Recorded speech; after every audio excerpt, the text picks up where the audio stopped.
పల్నాడు జిల్లా నకరికల్ మండలంలోని నర్సింగపాడు శ్రీ అన్నపూర్ణ సమేత కాశీ విశ్వేశ్వర స్వామివారి ఆలయం నందు వైభవంగా ప్రారంభమైన కార్తీక మాసం పూజలు ఆలయ ప్రధాన అర్చకులు కొమ్మవరపు పవన్ కుమార్ శర్మ మాట్లాడుతూ ఈ దేవాలయం నందు స్వామి అమ్మవార్లు స్వయంభూగా వెలిశారు.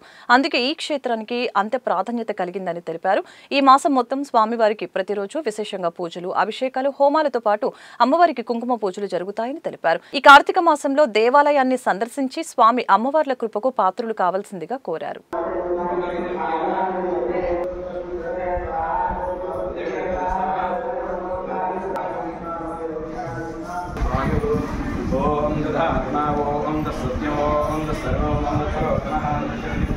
జగతికి మాతాపితరులైనటువంటి పార్వతీ పరమేశ్వరులు స్వయంభూగా వెలిసినటువంటి క్షేత్రం మన నర్సింగపాడు క్షేత్రం. మన దేవాలయంలో కార్తీక మాసాన్ని పురస్కరించుకొని ప్రతిరోజు కూడా మహాన్యాసపూర్వక ఏకాదశ రుద్రవారాభిషేకం, అలాగే ఏకాదశావృత్తి రుద్రహోమ కార్యక్రమాలు, అలాగే లలితా సహస్రనామ కుంకుమార్చన కార్యక్రమాలు అత్యంత వైభవంగా ఈ రోజు నుంచి ప్రారంభించబడినాయి. భక్తులు విశేషంగా తరలివచ్చి మన దేవాలయంలో ఉన్నటువంటి కోనేరులో పుణ్యస్నానాలు ప్రాతకాలంలోనే ఆచరించి స్వామికి పొంగళ్ళు నివేదన చేసుకుంటూ అభిషేకాలు చేసుకుంటూ తరిస్తున్నారు.